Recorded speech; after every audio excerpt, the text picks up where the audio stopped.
Good evening, everybody. You are welcome to the single-cell sequencing free webinar of Beratung+Bildung. My name is Nassim El-Masri.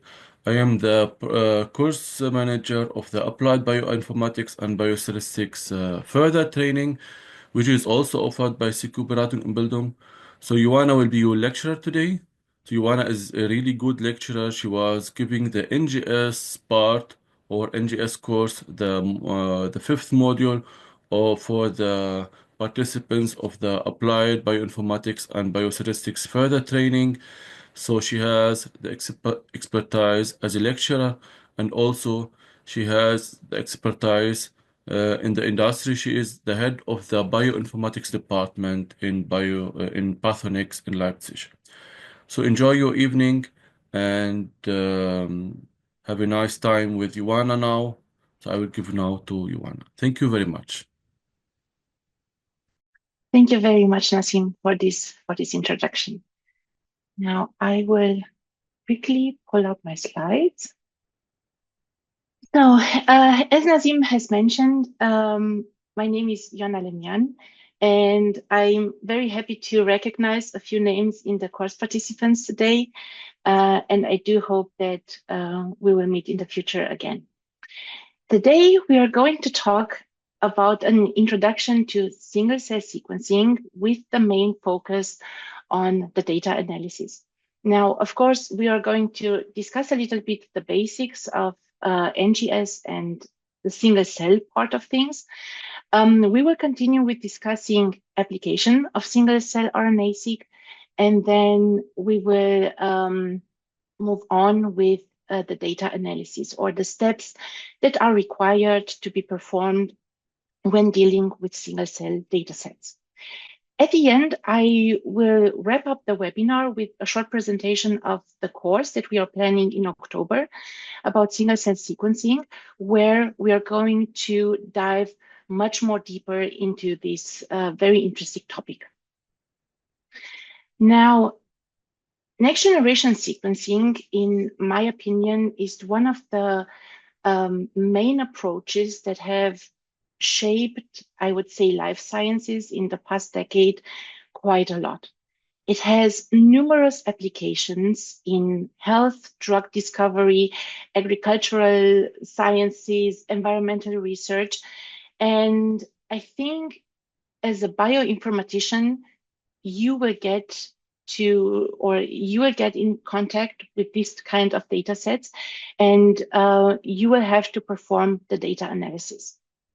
Now, of course, especially in the health field, next generation sequencing has been applied extensively to sequencing the DNA, mostly of patients, right? What started as sequencing short pieces of the genome has now developed into really, really large initiatives that aim at using whole exome sequencing on a daily basis in healthcare. But also there are a lot of initiatives to apply whole genome sequencing in medicine. Of course, NGS is also helping. I mean, not only humans are in the center, but it can be applied in a variety or on a variety of organisms. So if we think of the agriculture and nutritional sciences, NGS has been successfully applied to detecting genomic loci that correlate with traits that are of economical interest, both in plants and in animals. Of course, I'm very sure that you have heard about the microbiology and metagenomics field, where samples of ocean water have been gathered worldwide, and people are studying the biodiversity in oceans, or the oral microbiome, or so it's it has extensive applications. Now, of course, not only the DNA can be sequenced, but I would say most of the NGS sequencing that is being done is RNA-Seq data analysis. This means RNA is being extracted from a certain tissue, from a certain sample, and is being sequenced in order to, on the one hand, detect or quantify the gene expression in that particular sample, but also to detect new isoforms or new splicing events, to detect fusion genes, and so on, right? So I think, and I hope that most of you have had the chance to at least read a paper about RNA-seq data, because I think that would make the next slide a bit more easier to follow. The main approaches in RNA-seq, or what has been done till a few years ago, was a method called bulk RNA-seq. This means you have a sample, a biological sample, total RNA or mRNA is being extracted, and that RNA is being sequenced. This means that in the end, from this type of sample, you obtain an average impression of the transcriptome, right? Because in that sample, you have all of the RNAs present in each individual cells of your sample. So with this bulk RNA-seq method, one cannot assess the cell heterogeneity in a sample. However, it is very useful to get an overview of the transcriptomic profile of the sample. Now, although this is an average, it has also an advantage, which is the high sensitivity, right? With the bulk or with the standard RNA-seq method, you can get expression information of more than 10,000 genes per sample, which of course is giving a very comprehensive view of the gene expression of the various genes in that sample. Now, what we are going to talk today about is the so-called single-cell RNA-seq, where compared to the bulk aspect, we are now looking for the gene expression at a single-cell resolution. This means we do not want to have an average expression in the sample, but we would like to have cell type specific or cell specific information about the gene expression. And of course, this enables us to detect or to study the heterogeneity within a tissue. Now, the slightly negative aspect is the low sensitivity, where, you know, when you're doing bulk RNA-seq, you can expect that for almost all of the genes that have been annotated in your reference genome, you can expect some information, or you can expect that reads map to them. With single-cell RNA-seq, you have a lower sensitivity in that, in general, you get something like 200, or you get the expression information of 200 up to 5,000 genes per cell. Now, of course, this is something that, you know, you need to account for. This is at the moment a limitation. However, normal single-cell RNA-seq datasets, they don't contain the information for only one cell, but they contain the information for several thousand cells. And then, of course, if you have several thousand cells times 2,000-3,000 genes, you also get a very high throughput data set and a lot of information. Now, the single-cell sequencing has been developing for the past, I would say, 10 to 15 years. The first protocol, the TANG protocol, was published in 2009. And what I hope that you can see in this plot are several aspects of single-cell sequencing. On the one hand, so on the x-axis, let me try to use the spotlight. So on the x-axis, we have the time or date of publication. Now, on the y-axis, we have the maximum cell amount that can or could be sequenced per run. So you see here, the first single-cell protocol was able to sequence something like 10 cells, right, in a run. Now, as time has shifted, of course, we can move now up to millions of cells, right?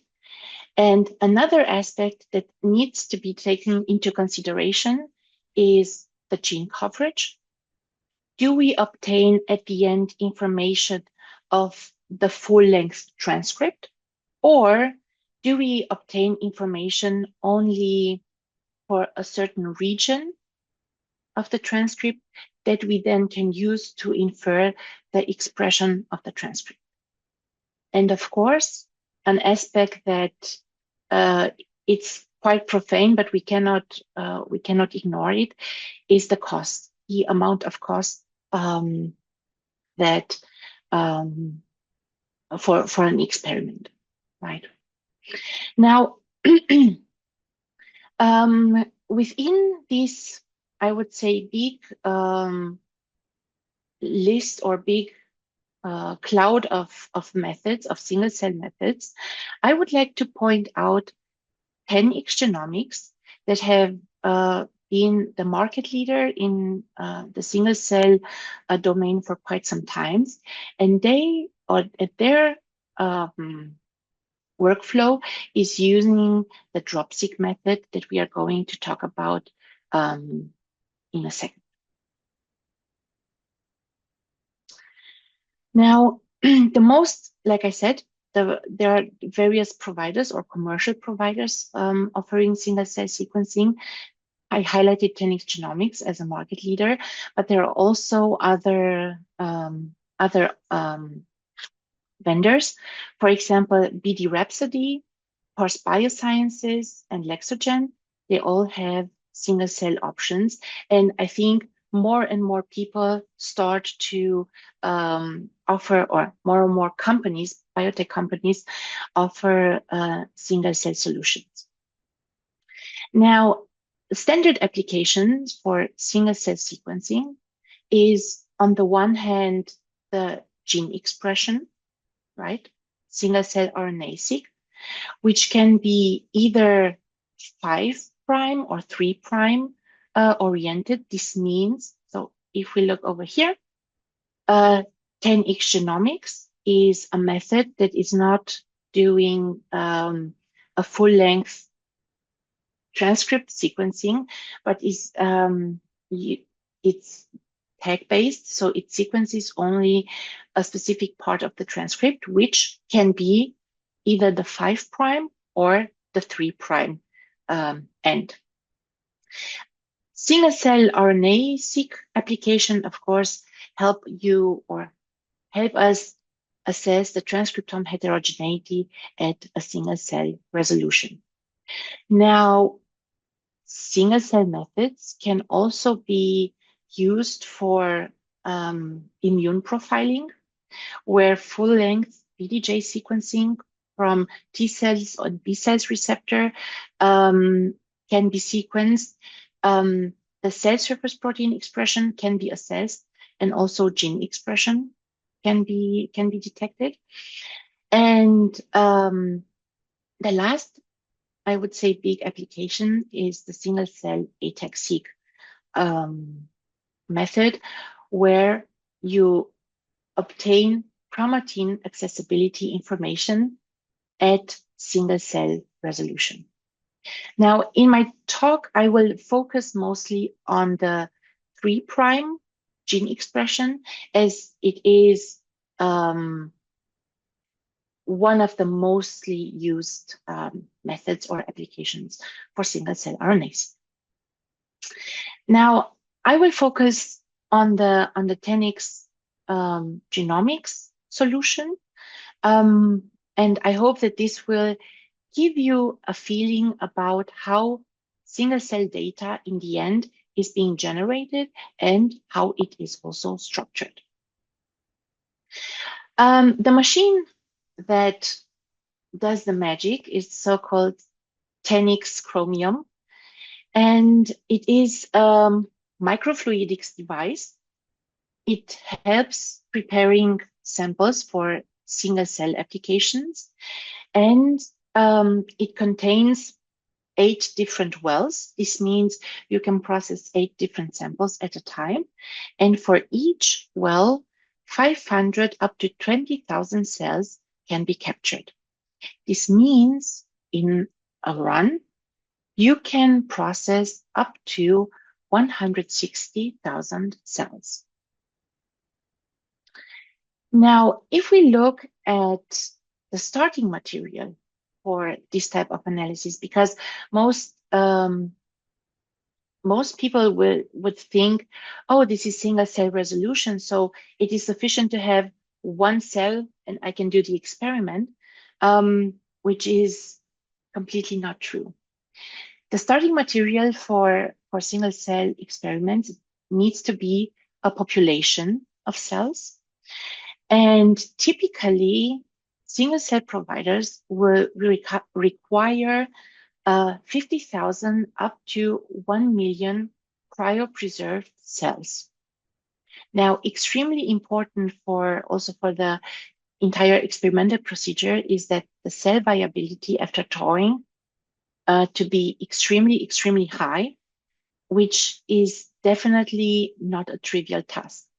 Me, myself, I'm a bioinformatician, so I don't know things firsthand about the lab part, but I have worked with people that have struggled also a lot with generating single cell libraries, and it is indeed a very challenging task.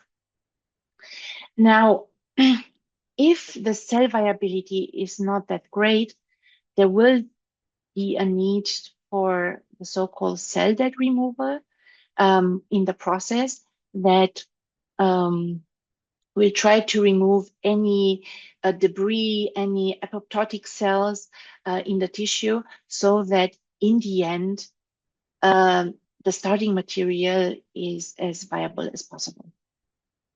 Now, for some cells, the 10x workflow is not recommended. For example, plant cells that are too big in size, or certain bacteria where you have a cell wall that doesn't lies with the 10x buffer. However, in the meanwhile, there are a lot of adaptations of the protocols, and there are a lot of alternatives, so that also single cell analysis in plants can be possible. Now, in the end, especially when working with fresh tissue or fresh frozen tissue, you need to have good cell dissociation protocols set in place, because in the end, your cell suspension is going to be injected into the microfluidics device for running the experiments. Now, here on the right-hand side, we have here some plots where I hope you get a feeling about the amount of data that is being generated, the amount of reads, the amount of genes that you can capture per cells. And also in here, Sliper and his colleagues, they have checked 3 different dissociation protocols for single cell RNA-Seq. You can see that the number of reads, so these NSCLC, C4, PD, EC, and LE. These are three different dissociation protocols.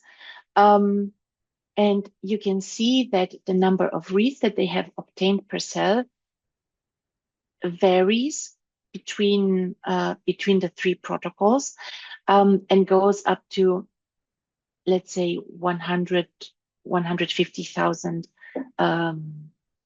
reads per cell. However, the vast majority of the cells, they obtain below 50,000 reads. When you look at the number of genes that have been detected per cell, you can see that it's not like in the bulk RNA-Seq world, but really per cell you have 2,000 or 4,000 genes. And also in here, you can notice it's really an exception that you find 6,000 genes within a cell, but most of them are somewhere between 1,000 and 2,000. Now, before starting, because it is an expensive endeavor, I mean, I have to say it right away, single cell experiments are expensive. Before running all of your sample, you need to set your protocol into place, and it might be very helpful to run a very small pilot project where you can optimize a bit your protocol. Now, an alternative, if single cell sequencing is not working in its standard configuration, there are also protocols for extracting the nuclei from samples and then running single nuclei RNA-Seq, which in many cases can be easier than dissociating or isolating single cells. And I have heard also for people working with liver, also people working with from neurobiology, that these type of methods were easier to, or extracting the nuclei was easier than dissociating the single cells themselves. As I mentioned in the beginning, the 10x workflow is based on the Drop-Seq method published in 2015. Now, the idea is that within the microfluidics device, so let's assume this is our device, it joins two flows, two different flows. On the one hand, you have here, or the cell suspension with the dissociated cell is being injected into the device.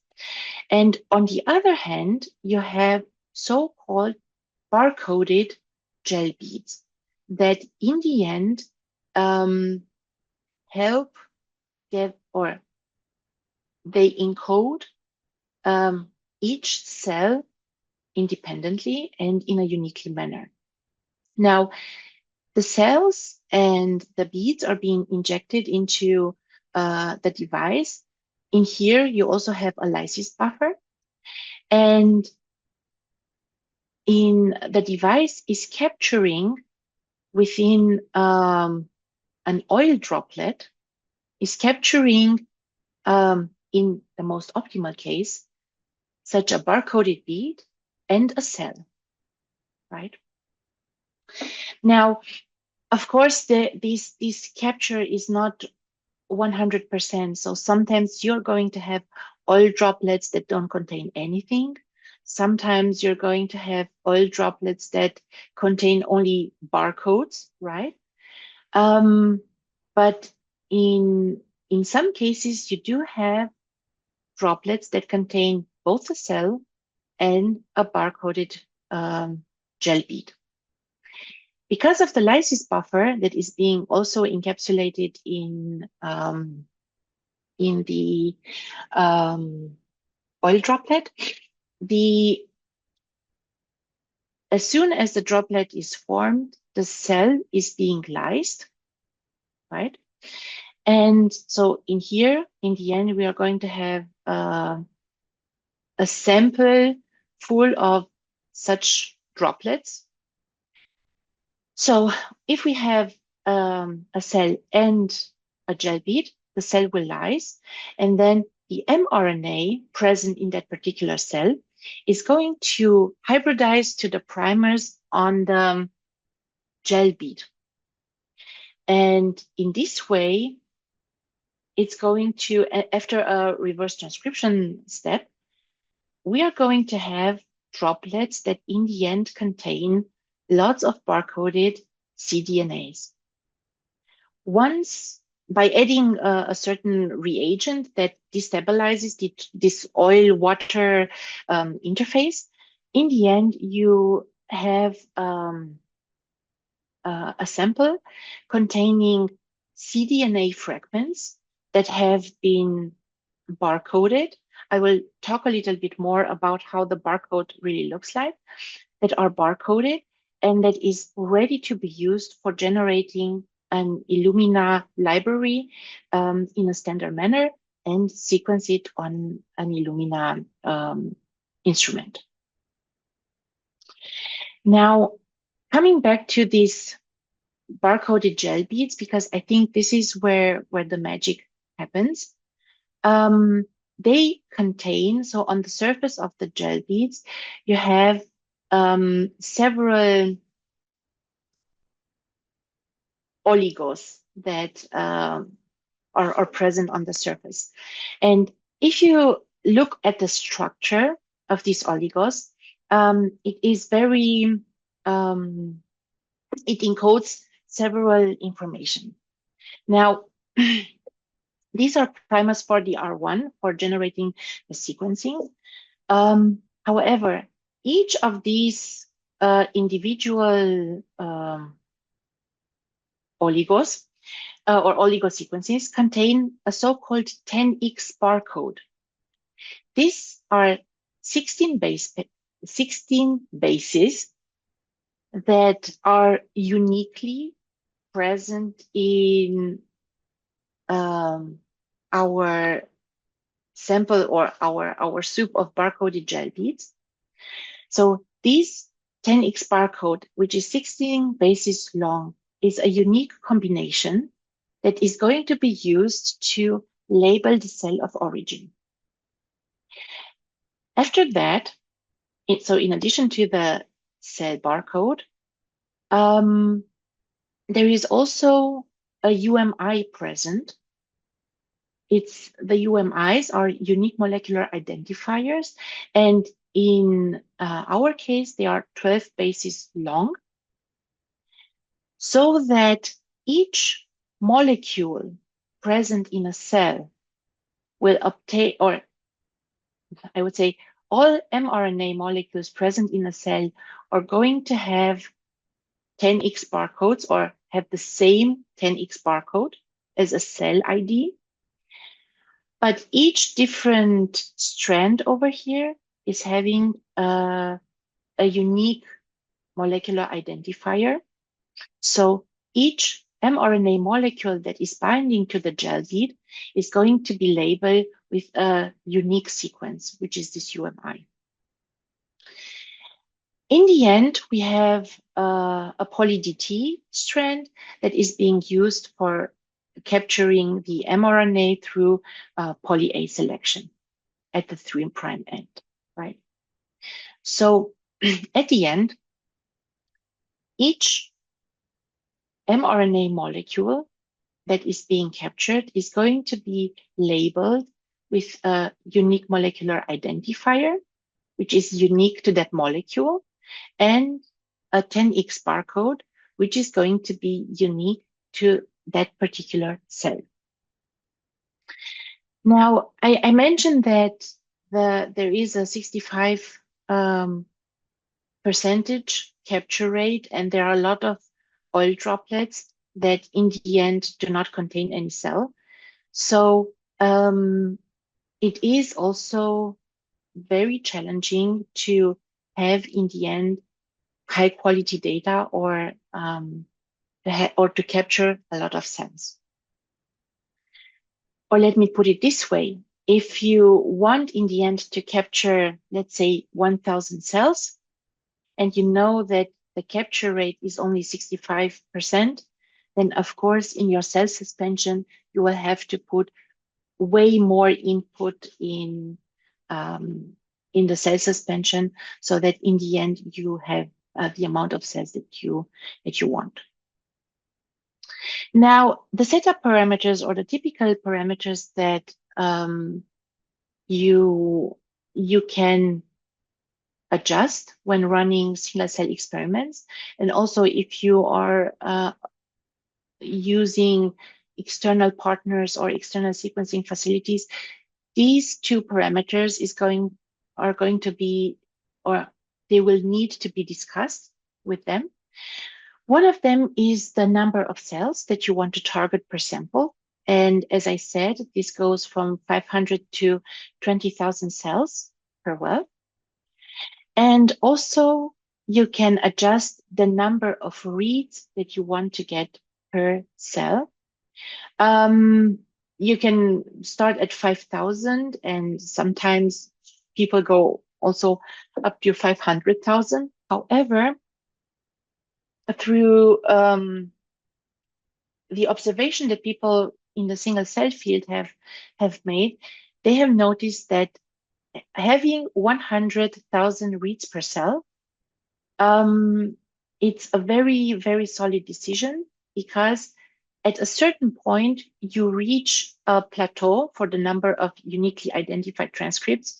So even if you would sequence more or sequence deeper, you will not get much additional information. Now, to put everything now into perspective, if, for example, we would say for our experiment, we want to target, let's say, 3,000 cells per sample, and we take this recommended sequencing yield of 100,000 reads per cell, this would mean that the sequencing depth per sample is going to be 300 million reads, right? Now, if you think to, or if you had experience with bulk RNA-Seq so far, and if you think at the typical sizes or the typical amount of reads that you would get for bulk RNA-Seq, you notice it is like 10 times less what you would need in a typical RNA-Seq, bulk RNA-Seq experiment, right? So I think for human, people say something like 25 to 35 million reads per sample give you a very good overview of the transcriptomic profile. Now, in the single cell world, we are having 10 times more data per sample.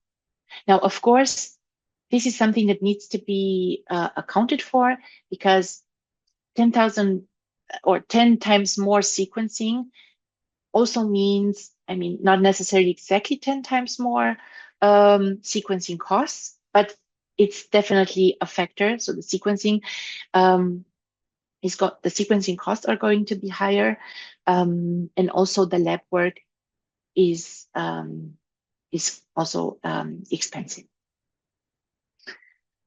Now, at the end, the data that you obtain. So if you remember normal RNA-Seq data, you have, let's say, 20 or 25 millions of paired end reads per sample, and the entire nucleotide sequence of a read is matching somehow back to the reference genome. In the context of single-cell RNA-Seq, the reads that we obtain through the sequencing have a slightly different structure. Not in that they are, I mean, in the end, they are still nucleotide sequences, right? So that's the same. However, you have the information that the first 16 nucleotides, in the read, they encode the 10x barcode. So all of those reads that have the same 16 nucleotides as a prefix, they come from the same cell, right? So in my example over here, I have a red cell, I have a blue cell, and all of the reads that start with this blue segment, they belong to the same cell. If we move further, the next 12 bases are going to be the UMIs. So these are going to be unique identifier for the molecules of origin. If two reads within a sample or within a cell, they have the same unique molecular identifier, this means that we have a copy of, or the two reads are copies of the same molecule, the same transcript. If within a cell the UMIs differ, then this means the reads are coming from different molecules within the cell. So 16 bases 10x barcode, 12 bases the UMI, and then in the end, 30 to 50 nucleotides, or sometimes 90, but not more, we have a sequence or nucleotide sequence that is really mapping to the reference genome at the position where the transcript comes from, right? So this part in the end, this cDNA part is very similar to the RNA-Seq part. And this is something that helps or provides the information to which gene or to which transcript this read belongs to. Of course, within a cell and within a molecule. Now, I'm going to talk about the data analysis a little bit more in detail, but before that, I would like to show you some examples about application of single-cell RNA-Seq. And I have to tell you that the biggest part is definitely within cancer research. And this is, of course, on our way, and also immunology, but I would say cancer research and immunology, they go hand in hand together. The single-cell RNA-Seq is really helping in making progress towards personalized medicine, and it's helping characterizing the heterogeneity, of course, within a cell, within a sample, within a population of cells, but also the heterogeneity between different patients, right? Now, single-cell sequencing has been also applied successfully in neurobiology, in trying to better understand the mechanisms of Parkinson's, of Alzheimer's, and so on. In reproductive biology, I think one of the first and best characterized tissues in humans with single-cell RNA-Seq was the human placenta. And of course, single-cell RNA-Seq helps us with developmental biology, right? It really helps tracking down how certain cells develop across time. Now, I have also read a few papers about microbiology. This comes with, so if you're interested in microbiology, there are definitely very nice papers about applications of single cells. Of course, with the challenges of working with bacteria and with their cell wall and so on. So it's not that trivial, but nonetheless, it's also helping in detecting the heterogeneity within a bacterial population. Now, in my next slides, I would like to talk a little bit about the cancer research part and very shortly about developmental biology. Now, I would say the main applications or the main papers that you are going to see or read about single-cell RNA-Seq in cancer, it's always discussing the heterogeneity aspect, right? And this is something that helps with the cancer diagnosis. And furthermore, it also helps with the prognosis and the prediction of the prognosis for certain patients. It also helps detecting or understanding the metastasis pathways, and nonetheless, it also helps guiding the therapy.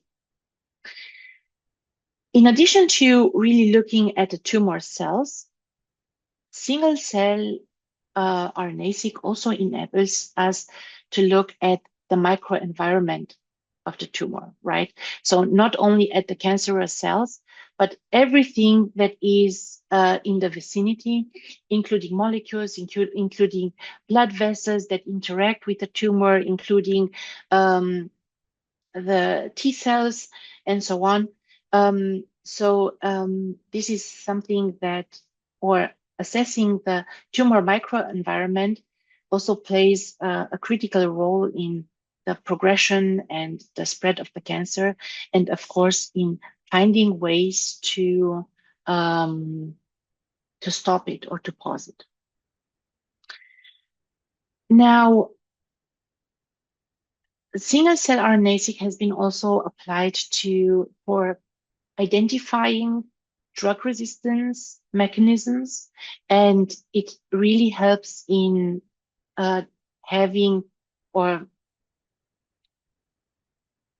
doing trajectory analysis to see how certain cancer cells develop, and also see how cancer cells develop under certain therapies, and then, discover how the resistance is coming to place, and of course, discovery of new therapeutic targets, right? Something very, very interesting and also pretty new is a method, a single-cell method called Siemens-Seq for recording, or for the in vivo recording of single-cell RNA-Seq within time. So you have, like, I would say, a time series analysis, but with single-cell data, which is, of course, extremely, extremely informative. But nonetheless, for us as bioinformaticians, it gathers quite some challenges in handling such high-dimensional data. And last but not least, I want to mention the spatial profiling, where single cell is being applied not only for having this single cell resolution, but also combined with the localization of the cells within a tumor. So in here you work also with FFPE slides or with biopsy material, where you do have the spatial organization of the cells within a tumor, and then you can pinpoint which cell, or you can pinpoint a cell on within the tissue that you're looking at. Okay.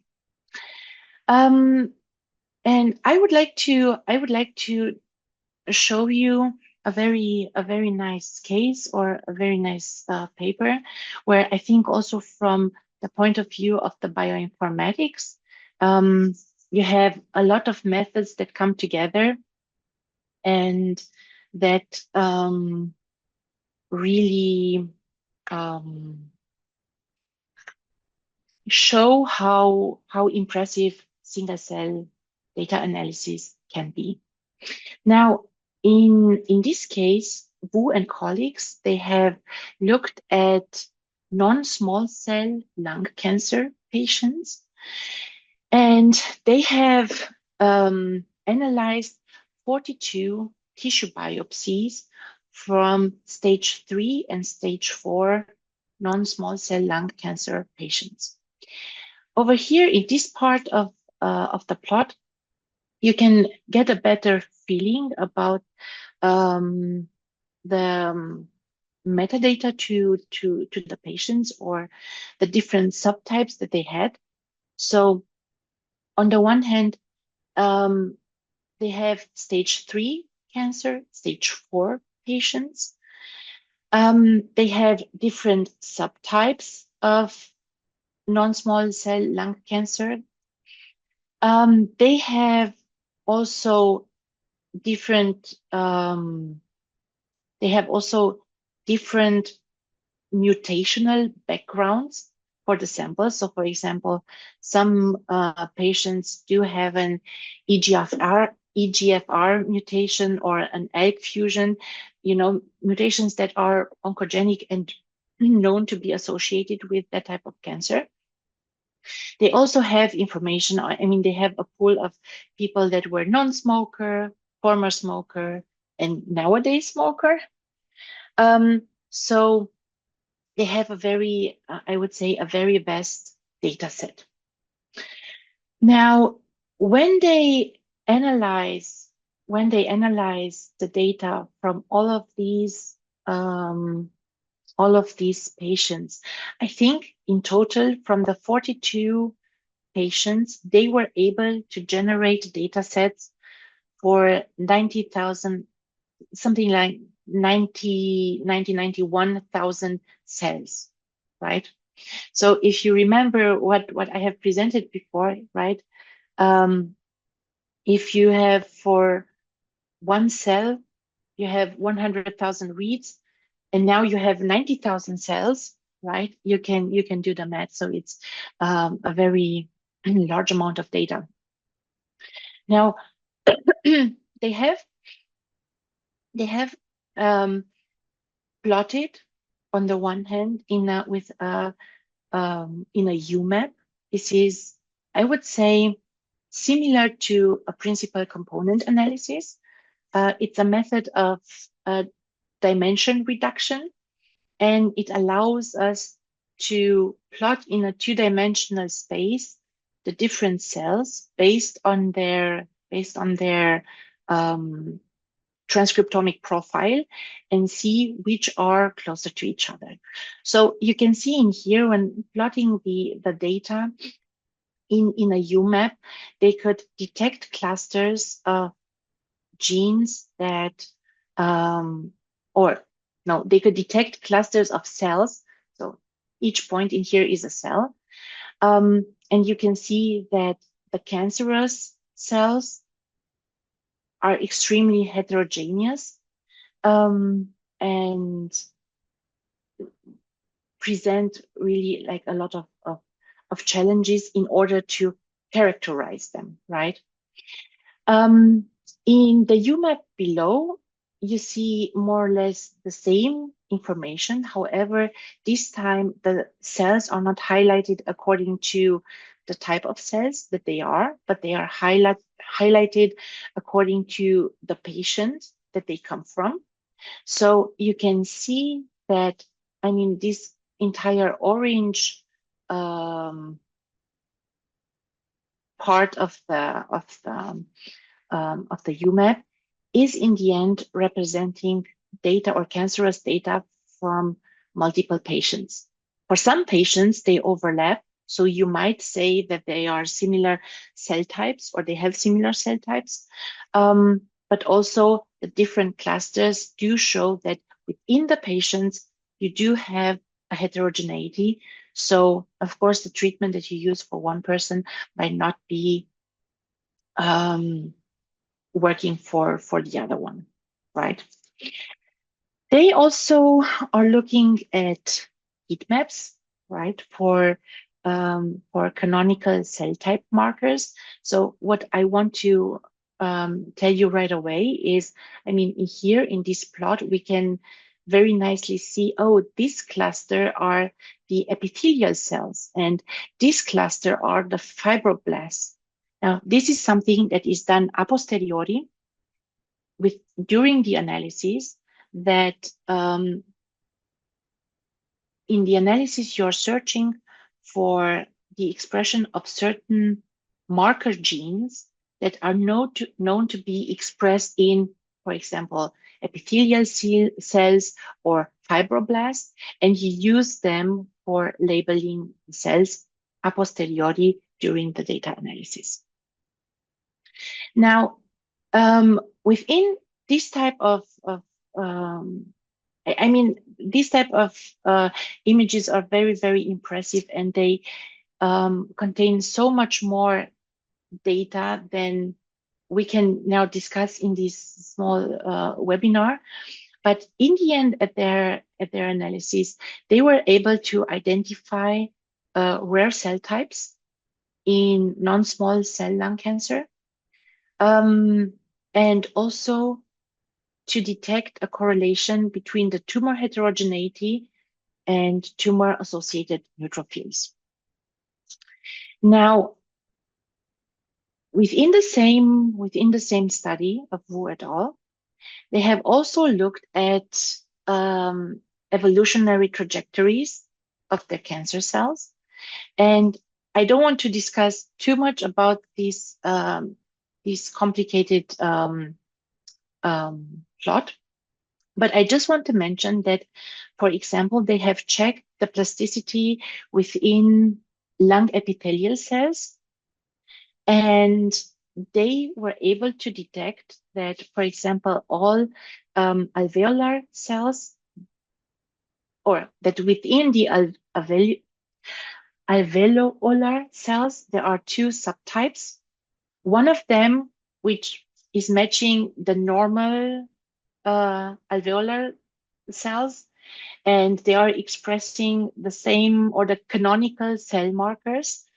However, they were able to detect this AT21, the red one, is or this cluster of cells, they are expressing cell proliferation and cell migration genes, which implies that those cells are on their way towards malignancy, right? So, and this is something that they could very, very clearly see in their analysis. Now, they have also done trajectory analysis, and they have checked how the expression profiles of the cells, if it matches more a normal cell or if it matches more a cancerous cell. And they were able to detect or to see in some patients, right, for example, over here, that most of the cells, they gather towards the end of these branches, which is a sign for malignancy, and that they are having, or that they are in a terminal phenotype stage, right? So this is something that they have done for all of the different patients, and that they could assess that, okay, some cells are more malignant than others. Now, switching now to developmental biology, because I have mentioned I will also talk briefly about it. Of course, single-cell RNA-Seq enables us tracking cell lineages and the differentiation and reconstructing developmental trajectories. And what I have put over here, this overview of a publication that I thought is very, very interesting, because it's using single-cell transcriptomic profiles, but in a cross-species comparison, right? So you're not looking only at, I think they have chicken, mouse, and opossum, right? So you're not working and you're not doing the data analysis. So I always see it from the perspective of the bioinformatics. So you're doing a single cell analysis, not only within a species, but you have now several species that you need to compare. You have several reference genomes with better or worse quality. And in addition to that, if you really want to be able to plot within the same UMAP cells from chicken, mouse, and opossum and really make them comparable, you need to work on the orthology relationship between the different species, which also from bioinformatics point of view is an extremely interesting task, right? To make data sets comparable. And they also in here, so they have looked at chicken, mouse, and opossum, and they have looked at the development of brain cells and heart cells. And, I think it's always extremely impressive when you can do this type of plots where you can make data comparable across samples, across species now, right? So it's extremely, extremely interesting. Now, because I have mentioned that the data analysis part is what excites me most, I want to show you one of the main resources that you can use for downloading openly available single cell datasets. There is the Human Cell Atlas data portal, where you can download data sets. So they have 900 labs that were participating with 500 projects, and they have single cell expression data for 64 million cells, right? And they are already sorted based on the tissue they are coming from and so on. So if you're wondering, or if you think, oh, I would like to start working with single cell data, but you might not have the means, or you don't have people in the lab that can do an experiment right away, there is always the possibility of using publicly available data. And this is an extremely good source of data sets if you want to work with single cell data. Now, getting back to the data analysis part, right? You remember on the left-hand side, we have the reads that contain cell barcodes, UMIs, and then the actual reads mapping to the reference genome. So in the data analysis, one of the first steps is aligning the black part to the reference genome, but also grouping the reads by cell, right? So in the end, you can, this is like a schematic view. So the first task is to sort all of the reads based on the first 16 bases, right? Then we say, okay, we have a cell 1, the red one, cell 2, the blue one, cell 3, the green one, and so on and so forth, right? We have here millions of cells. And then we can check to which gene this black part of the read is mapping to. And let's say these 3 parts, they are mapping to gene 1. This part is mapping to gene 2, right?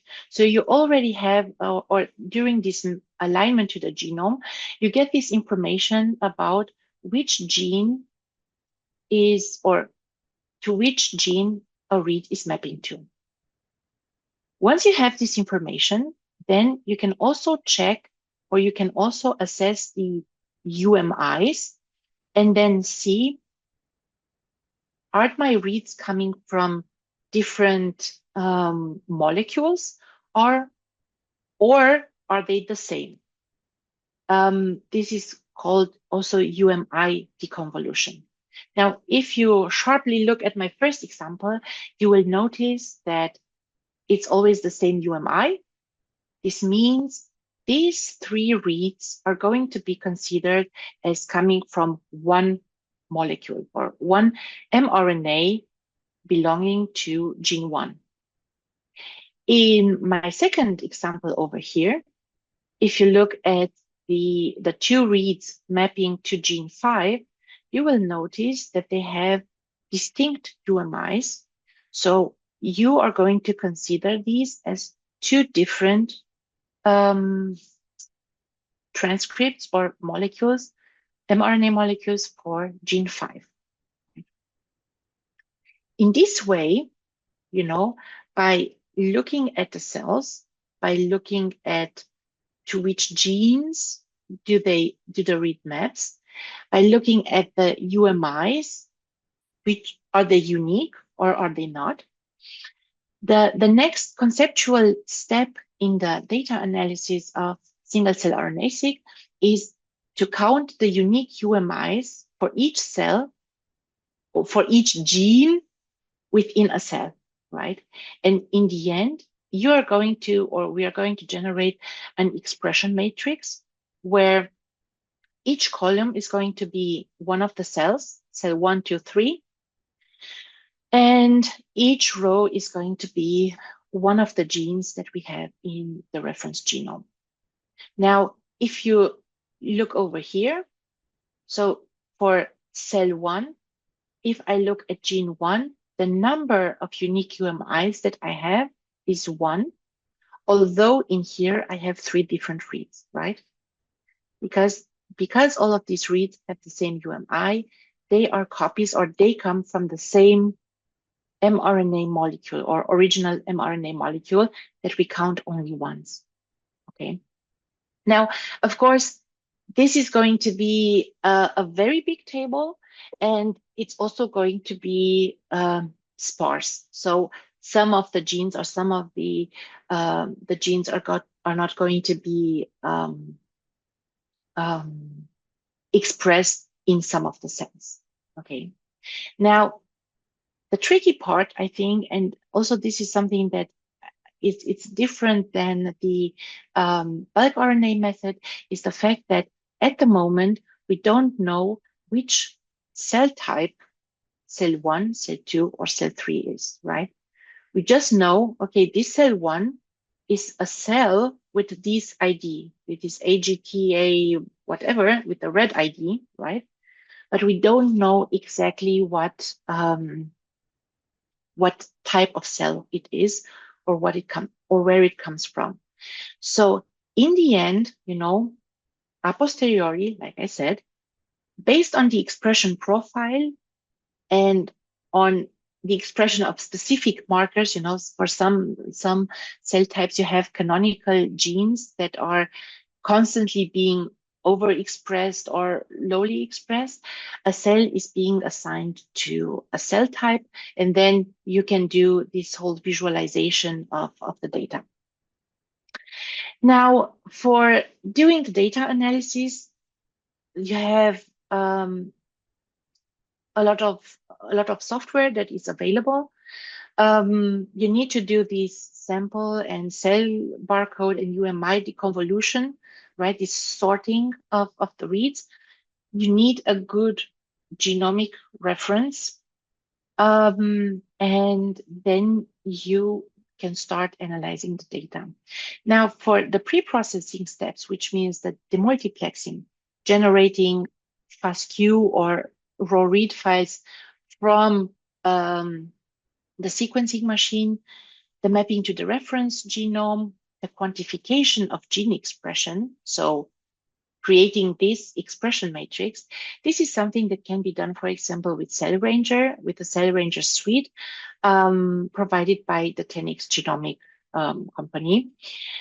However, they have on their website a disclaimer showing that you also need certain requirements in running the data. And of course, best is to work on Linux systems. You need a lot of RAM, but also you need quite some free disk space just because the data sets are so huge, right?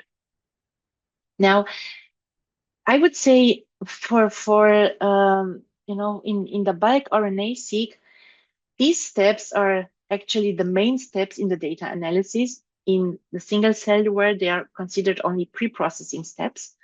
Of course, the next steps are, or the most interesting part are the downstream analysis, where you want to create the cell type annotation, you want to run trajectory analysis, so this pseudo-time analysis with Monocle, or have integrative multimodal analysis with cross-sample comparison or cross-species comparison, right?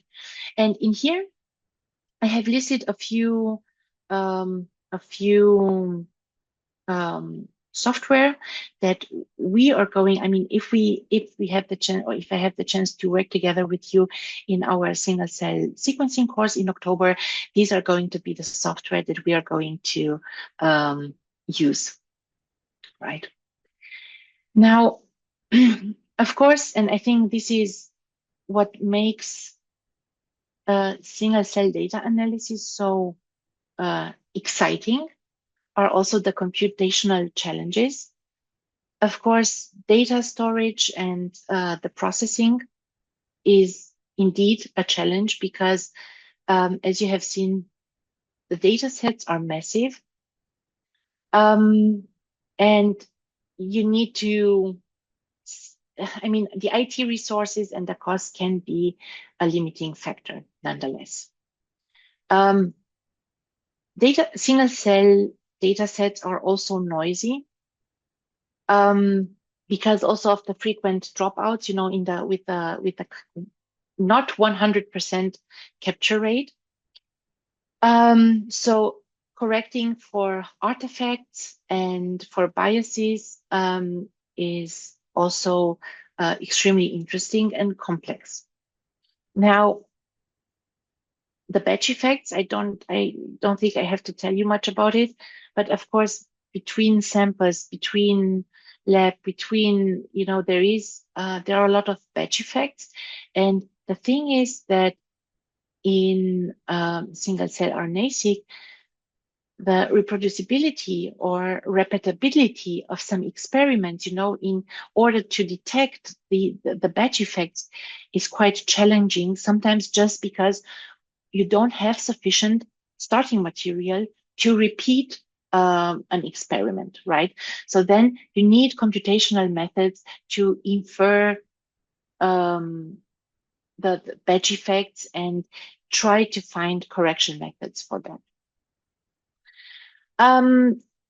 Dimensionality reduction. You have seen the nice UMAP plots in the case that I have presented.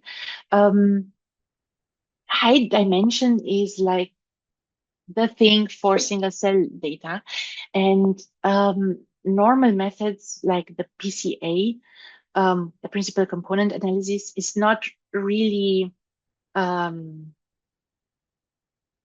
accurate because PCA normally takes into account linear dependencies or linear correlations between the data points, which we don't have in single cell data.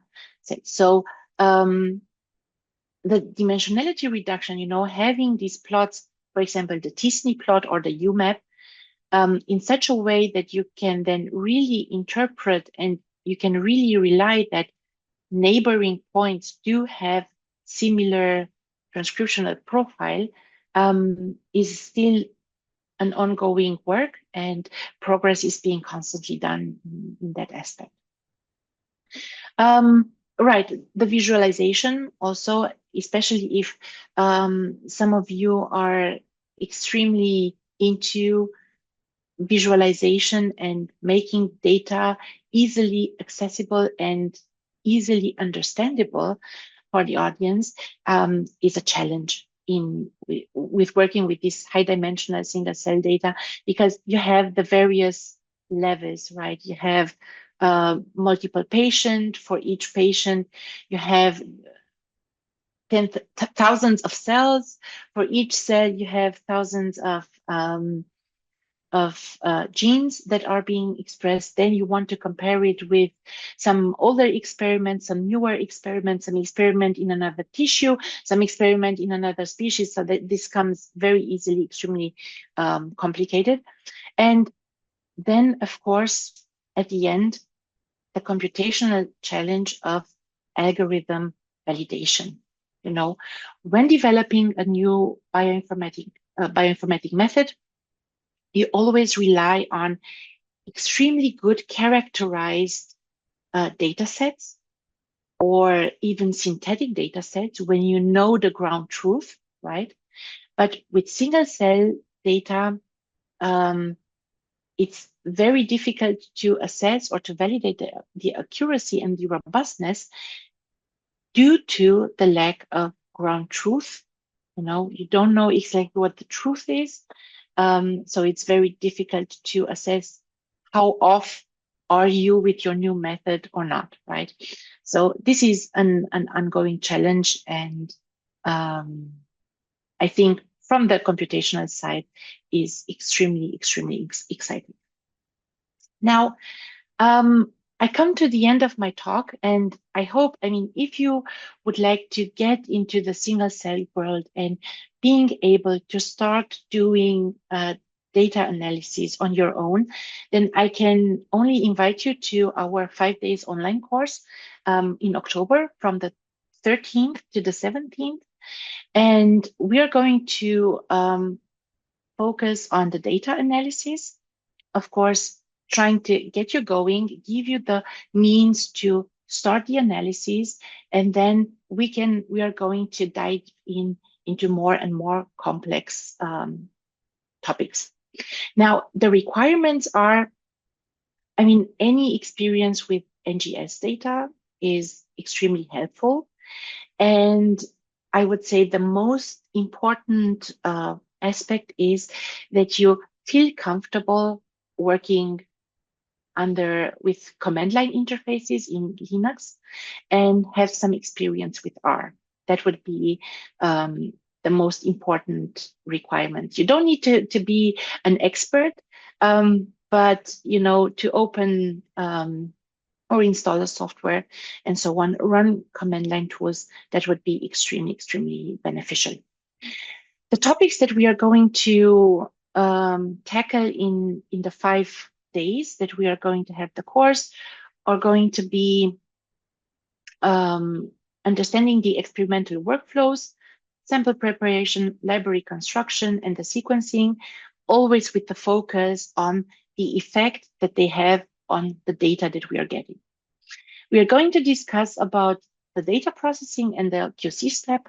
So data formats, the multiplexing, alignment, quantification, generation of the count matrices. And then in the last 3 days, we are going to focus on the downstream analysis part with the dimensionality reduction and the clustering. Extremely important, the annotation of the cell types. And then discuss the trajectory inference, batch correction, and integration of multi-omics, not omics. The autocorrect is playing with me. Multi-omics data. I am looking forward to seeing you in October. And if you have any questions, I'm very happy to answer. Thank you very much, Joanna, for this great webinar. I hope that everybody enjoyed it, and hopefully we can see you in the course starting in October. Have a nice evening, and bye-bye.